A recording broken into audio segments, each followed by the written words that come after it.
სალამი მეგობრებო, მე რუსკა ვარ დასუფთავების სპეციალისტი. ჩემ მეუღლესთან ერთად სახლებს ვალაგებ.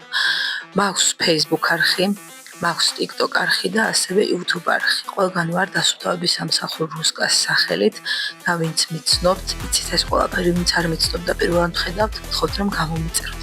ეხლა რაზე მინდა ვისაუბრო. მე როდესაც გვერდზე ადამიანი პირველად მწერს, მასთან მიდის შეტყობინება, სადაც გარკვევით წერია თუ რას ვაკეთებთ ჩვენ, რა სახის მომსახურება გვაქვს, რა სახის ინვენტარი გვაქვს, რა შეგვიძლია, რა არ შეგვიძლია და შესაბამისად კლიენტისგან ვითხოვთ შემდეგომ რაღაცებს. მოგწეროს ბინის კვადრატულობა, ზუსტი აივნების ჩათვლით, ასევე მოგწეროს მდებარეობა, რადგან ეს მნიშვნელოვანია, ჩვენ მოგზაურობთ ტაქსით, გზავრობთ უბრალოდ ტაქსით და შესაბამისად ჩემთვის აქვს მნიშვნელობა ბინა გლდანში იქნება თუ ბაგებში. იმიტომ რომ გლდანში ვცხოვრობ და ტაქსი 10 ლარს დამიწერს, ბაგებში კი 30-35 ლარს დამიწერს. ეს იმიტომ რომ ჩვენ დაგვაქვს ბარგი კიბის ჩათვლით და რაც არ უნდა ცოტა ეწეროს აპლიკაციაში ტაქსი ფიზიკურად არ მოდის თუ თანხას არ გავუსრდით.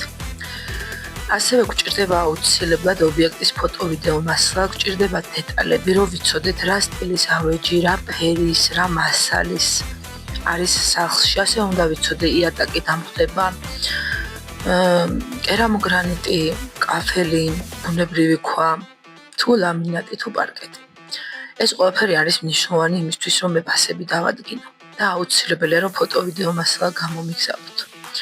თუმცა მიუხედავად იმისა, რომ მე ამხელა ტექსტი გამზადებული, დაწერილი, დაკოპირებული მაქვს და ავტომატურად იგზავნება ჩემი გვერდიდან, ასევე WhatsApp-იდანაც მე თვითონ ვაგზავნი ხოლმე, იმიტომ რომ არ ვიცი როგორ მივაბა ეგ ნამდვილად. მაინც იგივე კითხვებს მისვავთ ხოლმე ძირითადად, როცა მწერთ პირადში, ანუ იმას, რაც უკვე პასუხი მოგწერეთ, ფაქტიურად მეკითხებით თავიდან. მე მეც მშვიდად გიხსნით, რომ ჭირდება ეს, თუმცა მოდის შეკითხვები. რისი ფოტო გამოგიგზავნო, რა ფოტო გამოგიგზავნო, რა შეჭირდება ფოტოები, აი სავარაუდო ფასი მითხარი, აი ესე მითხარი, ხალხო, მე თქვენი სახლის ფოტოები და ფოტოსესია კი არ მჭირდება, მე ფოტოები იმისთვის მჭირდება, რომ შევაფასო ის ობიექტი, რომელიც უნდა დავალაგო, ყველაფერს აქვს მნიშვნელობა, ნამდვილად აქვს ყველაფერს მნიშვნელობა, აი ჩემი სამზარეულო მაგალითად არის ხისფერი და თეთრი აკრილის, რომელიც უბრალოდ ჭურჭლის შელეთიც რო გაწმინდო, იწმინდება.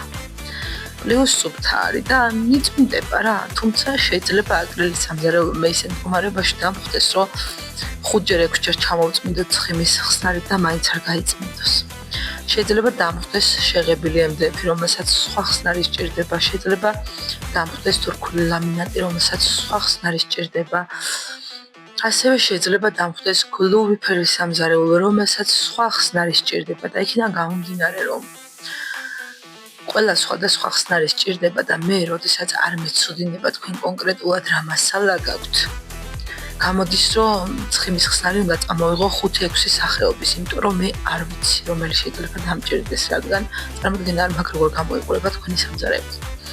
იგივე არის სააბაზანოს შემთხვევაშიც, არის თეთრი კედლები, არის მუქი ფერის კედლები, არის გლუვი, არის პრიალა და ყველა სჭირდება სხვადასხვა ხსნარი. ერთი და იგივე ხსნარი არ მუშაობს ყველაფერზე, ხალხო, ნამდვილად არ მუშაობს. ასევე აუცილებლად უნდა ვიცოდე მე ოთახები როგორ გამოიყურება, რამდენი კარია, რამდენი ფანჯარა, რამდენი შიდა კარია, ფარდებია, ფარდაჟალუზებია, რომაული ფარდებია, აი ეს ყველაფერი მე მჭირდება, რომ ვიცოდე. აივანიც აუცილებლად მჭირდება, როდესაც მეუბნებით, რომ მე აივანი არ მინდა, ეს იცით რას ნიშნავს, თუ აივანი არ გინდა, მაშინ არც აივნის მხარეს არ უნდა გაიწმინდოს კარფანჯარა, რომელიც აივანზე გადის, იმიტომ რომ ის აივანს ეკუთვნის. მხოლოდ შიგნიდან უნდა გაიწმინდოს. როდესაც მეუბნებით, რომ კარფანჯარა მინდა და უბრალოდ აივნის იატაკის მოწმენდა არ მინდა, ეგ არ ნიშნავს, რომ აივანი არ გინდათ. აივანი გინდათ, უბრალოდ აივნის იატაკი არ გინდათ, თორე ფანჯრის გარეთა მხარე აივანს ეკუთვნის. კიდე რაც შეეხება კვადრატულობას, როდესაც მწერთ, რომ ჩემი სააბაზანო არის 4 კვადრატი, 5 კვადრატი. არ დაიჯეროთ ეგ. 4 და 5 კვადრატი სააბაზანო ფიზიკურად არ არსებობს. 4-5 კვადრატი არის სააბაზანოს იატაკი, თუმცა მე ჭერსაც წმინდა, კედლებსაც წმინდა, საშხაპე კაბინასაც წმინდა. თუ არის სააბაზანო თვითონ, მაგასაც წმინდა. ნიჟარას მონიტას და ასე შემდგომ, ასე რომ დასალაგებლად ეგ თქვენი 5 და 4 კვადრატის აბაზანო 25-30 კვადრატი ამ მინდა გითხრათ. ასევე სამზარეულოზე როცა იცით ხოლმე სამზარეულოზე მეუბნებით, რომ აი 3 კვადრატია ჩემი სამზარეულო. ჩემი სამზარეულო 3 კვადრატია მინდა გითხრათ, მაგრამ 3 რიადზე აქვს შკაფები. და რა ვიცი, როდესაც ავაწყე კარადები 3 კვადრატის ნამდვილად არ გადამიხდია, იმიტომ რომ მე რასაც მინდა ვის უნდა დავითვალო ხალხო და სამზარეულოში კვადრატის დათვლა არ არსებობს, იმიტომ რომ რასაც წმინდა რომ დაგითვალოთ, დამიჯერეთ ეგ თქვენი 3 კვადრატის სამზარეულო, შეიძლება ბოლოს 50 კვადრატი გამოვიდეს. ასე რომ, მხოლოდ ის რომ მე მეუბნებით თქვენ სახლის კვადრატულობას, არ წყვეტავს იმას, რომ მეკითხრათ ფასი, რადგანაც თქვენ ყოველთვის მეუბნებით იატაკის კვადრატულობას და მე მარტო იატაკს არ ვწმინდა.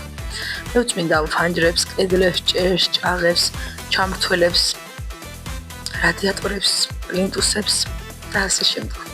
აქედან გამომდინარე ძალიან გთხოვთ, როდესაც გნებავთ შევაფასოთ თქვენი სახლი, გამომიგზავნეთ ფოტო, ვიდეო მასალა. თქვენი არა.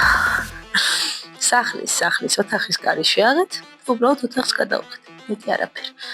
ამ ვიდეოს კი მინდა დავურთო პოსტი, უფრო სწორედ მიმოწერა, რომელიც ამ ვიდეოს ჩაწერის ინსპირაცია გახდა.